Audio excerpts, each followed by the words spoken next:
مدینے کی گلیوں میں ایک ایسا شخص بھی تھا جو بدصورتی میں مشہور تھا،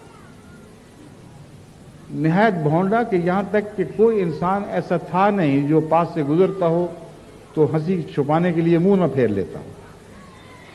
نہایت ہی بھونڈا، بدزیب، اس میں کچھ بھی نہیں تھا، اور پھر غریب بھی ایسا کہ روز کی روٹی مزدوری سے کمانی پڑتی تھی، اور پسینے سے بدن شرابور، کپڑے گندے۔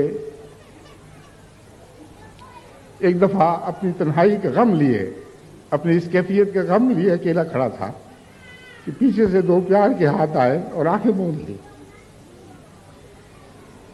اور آنکھیں موند کر وہ پوچھا کہ بتا میں کون ہوں۔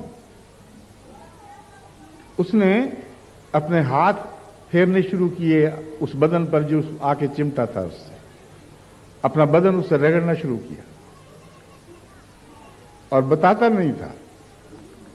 آخر حضور صلی اللہ علیہ وسلم نے پوچھا بتا میں کون ہوں؟ آپ نے کہا آپ کے سوا ہو کون سکتا ہے؟ مجھے غریب سے کون پیار کر سکتا ہے؟ یا رسول اللہ، مجھے اسی وقت پتہ چل گیا تھا کہ آپ ہے کوئی دنیا میں جو آپ سب بااخلاق ہو، آپ سے زیادہ پیار کرنے والا ہو۔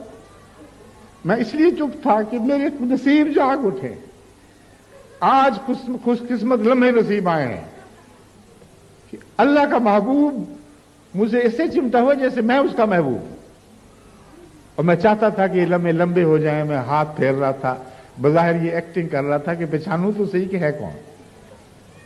تو دیکھیں کتنی سچی بات ہے کہ خدا بھی اپنے بندوں سے ان کے سب نقائص کے باوجود پیار کرنے کی صفات رکھتا ہے، اور جو خدا کے ہو جائیں وہ صفات ان کو عطا کرتا ہے۔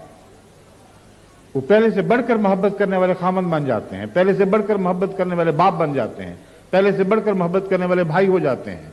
کوئی دنیا کا رشتہ ایسا نہیں جس میں ان کی محبتیں زیادہ سائیکل نہ ہو چکی ہوں، اور زیادہ پیار کرنے والی اور پیار جذب کرنے والی نہ بن چکی۔